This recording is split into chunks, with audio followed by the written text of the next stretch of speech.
Assalamualaikum warahmatullahi wabarakatuh.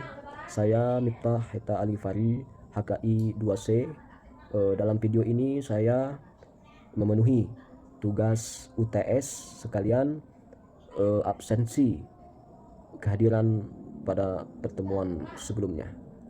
Baik, pada UTS tahun ini ada dua pembahasan yang terdapat di dalam satu video. Pembahasan pertama saya ingin menjelaskan yaitu pendekatan studi filsafat hukum Islam, yaitu ada tiga. Yang pertama bayani, yang kedua burhani, yang ketiga irfani. Baik, karena metode yang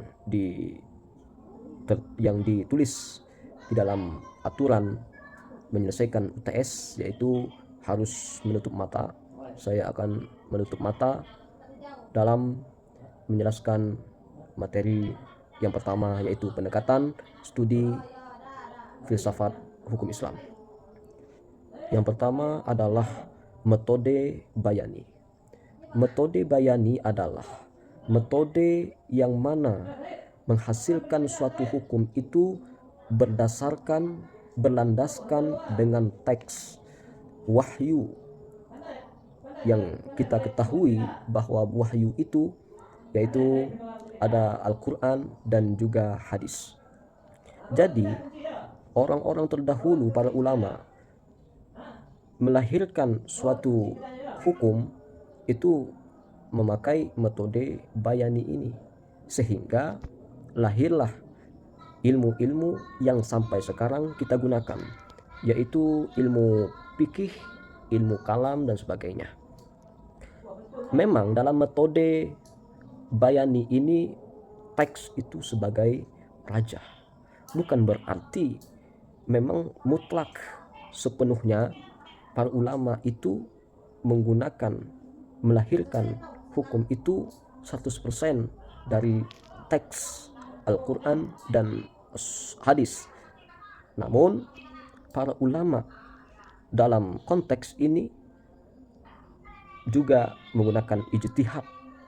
Artinya para ulama berijtihad, menganalisis suatu teks memakai akal sehat mereka. Bukan berarti mereka, para ulama, menjadikan suatu hukum itu, melahirkan suatu hukum berdasarkan tekstual, namun juga ada pengolahan pikiran sehat sehingga sampai saat sekarang ini Islam berkembang dengan hukum dan juga pemikirannya. Yang kedua adalah metode burhani. Metode burhani ini sangat berbeda sekali dengan metode bayani. Yang mana metode bayani tadi mereka menggali sebuah hukum itu berlandaskan dengan Al-Quran maupun hadis. Tetapi burhani ini tidak. Mereka menggunakan rasio maupun logika. Dalam pengetahuan ini, dalam metode ini, tidak menjadikan kitab suci itu sebagai landasan, sebagai pedoman, tetapi mereka menggali sebuah hukum itu dengan menggunakan pengamatan, eksperimen, maupun menganalisis secara logis. Kalau kita pahami bahwa ilmu ini sangat mirip sekali dengan cara kerja ilmuwan, yaitu mencari bukti, lalu kemudian meraih kesimpulan, lalu lahirlah sebuah teori. Dan teori itulah yang sekarang kita pelajari. Nah, seperti di dalam jurusan-jurusan IPA, yaitu kimia, fisika, biologi, matematika, dan sebagainya. Jadi memang mereka itu tidak menjadikan teks itu sebagai pondasi utama. Yang menjadikan pondasi utama di dalam burhani ini adalah proposisi. Mereka menjadikan suatu itu salah maupun benarnya menurut logika. Sehingga dengan metode burhani ini lahirlah dengan eh, pengetahuan modern pada saat sekarang ini. Jadi dapat kita simpulkan, Burhani ini adalah sebuah ilmu yang sangat kritis dalam mengkaji alam semesta menggunakan logika yang sangat tajam sekali. Yang ketiga adalah Irfani. Metode Irfani ini sangat tinggi sekali maknanya, karena pada metode ini tidak menggunakan teks, tidak menggunakan logika, rasio, tetapi pada metode ini menggunakan zuk, rasa dalam hati. Mereka tidak menggunakan rasio maupun teks, sehingga tokoh-tokoh yang menggunakan metode ini seperti Jalaluddin Rumi,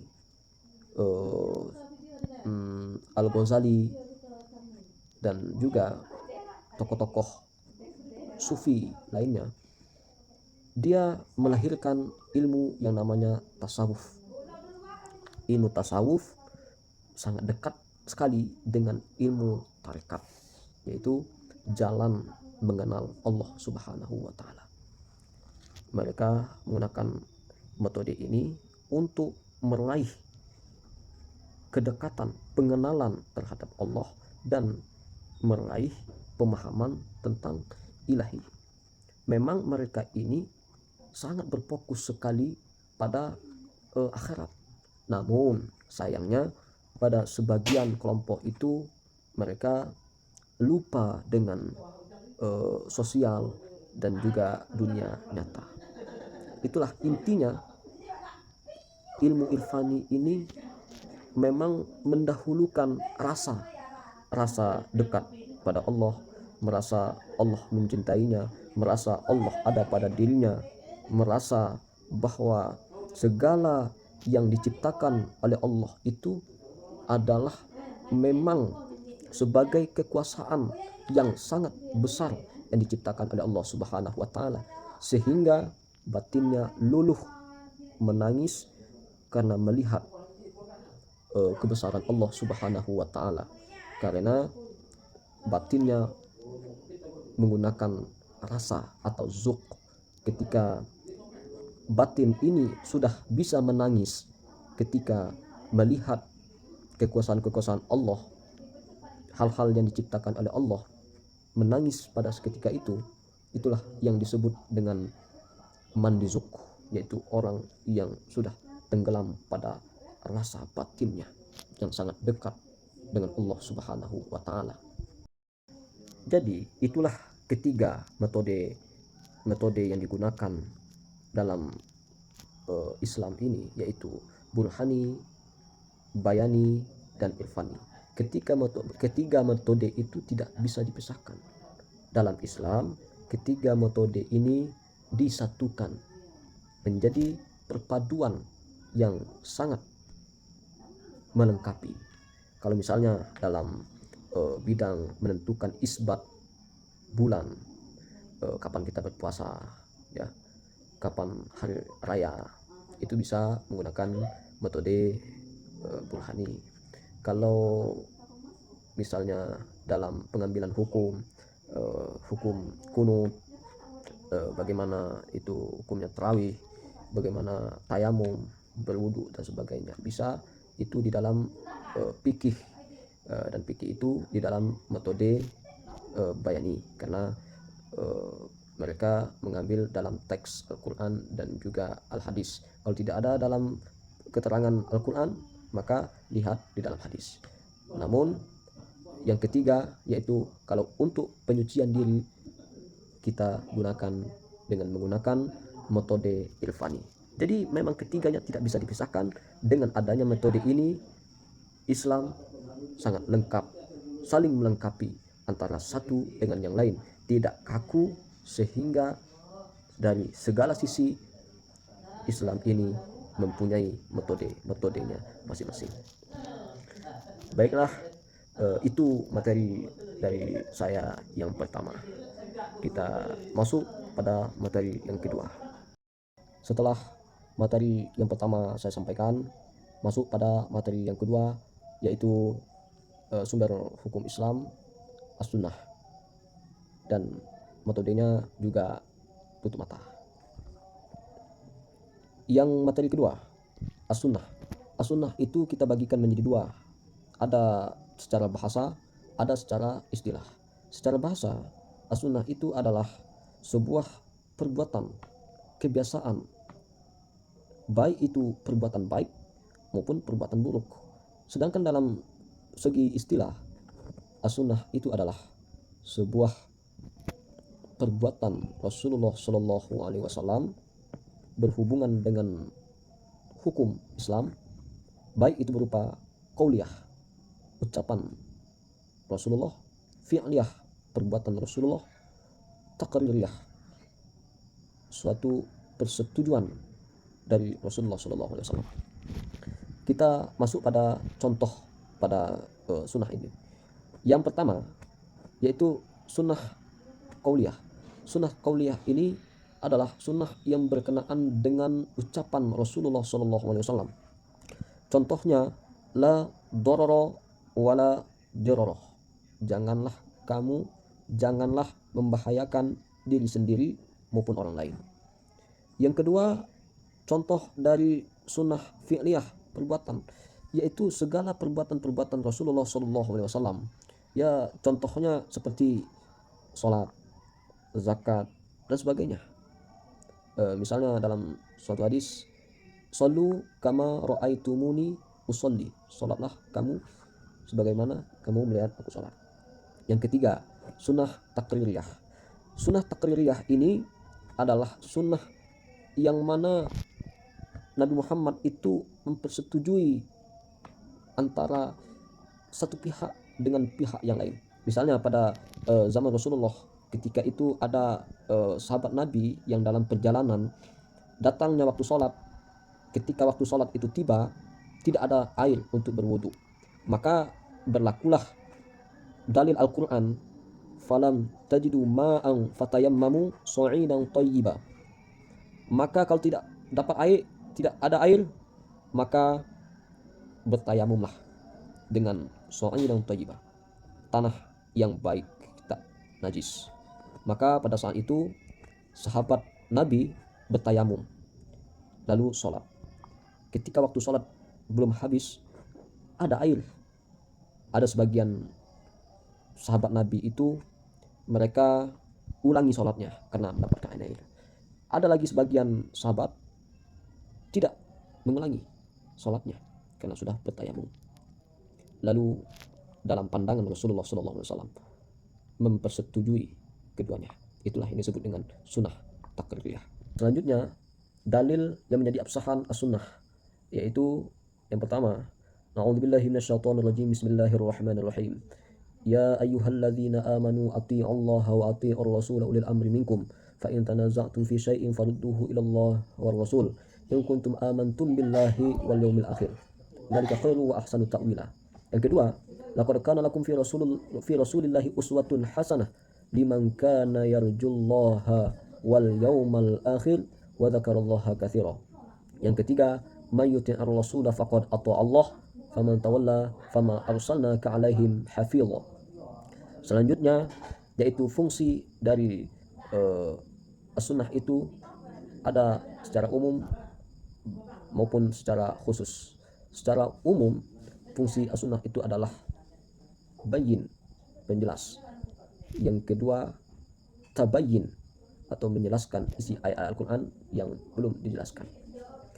Yang kedua adalah fungsi Al-Quran menurut aspek khusus. Yang pertama, menjelaskan ayat-ayat Al-Quran yang belum dijelaskan secara terperinci. Contohnya, waqimus sholata wa atuz zakah. Kita diperintahkan untuk sholat, namun bagaimana tata cara sholat itu belum dijelaskan dalam Al-Quran. Maka fungsi Al-Quran itu adalah menjelaskan ayat-ayat Al-Quran yang belum dijelaskan secara terperinci. Yang kedua adalah memberikan tambahan, aturan tambahan yang merupakan sifatnya teknis, memberikan tambahan secara teknis, seperti dalil Al-Quran, wa atimul hajja wal umrata lillah fa in uhsirtum famastaysara minal hadi wa la tahliku ru'usakum hatta yablughal hadi mahillah, sampai terakhir.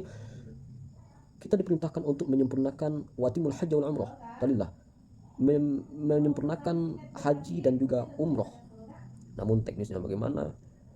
Maka hadis menjelaskan bagaimana itu tawaf, bagaimana itu sa'i dan sebagainya. Yang ketiga, as-sunnah itu berfungsi sebagai memberikan hukum yang belum dijelaskan dalam Al-Quran. Contohnya seperti narkoba. Narkoba tidak disebutkan dalam Al-Quran bahwa narkoba itu haram, tetapi ada hadis yang menjelaskan bahwa semua yang memabukkan itu adalah khamar, dan khamar adalah haram. Narkoba tidak disebutkan haram dalam Al-Quran, tetapi zatnya yang memabukkan.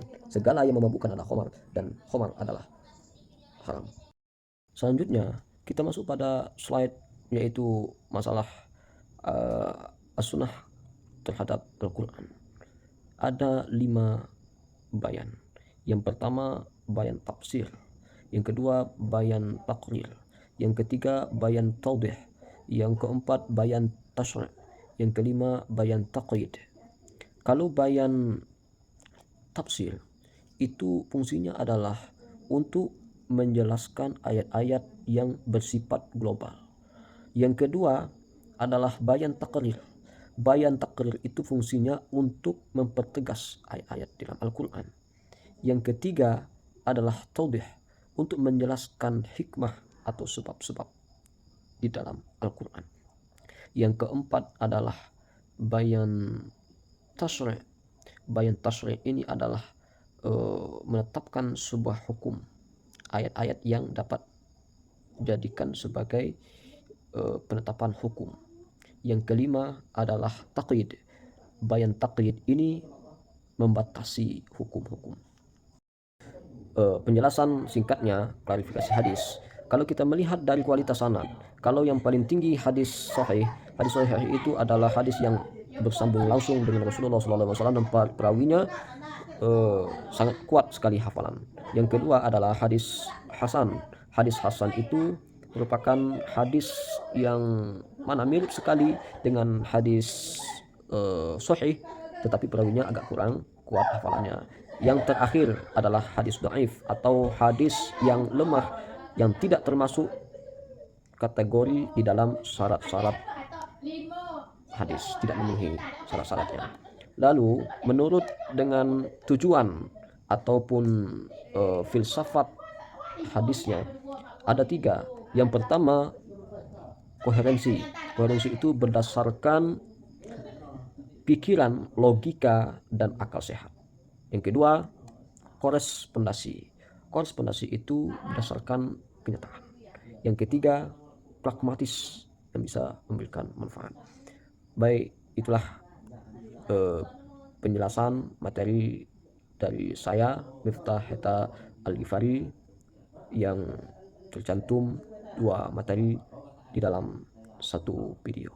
Sekian, wassalamualaikum warahmatullahi wabarakatuh.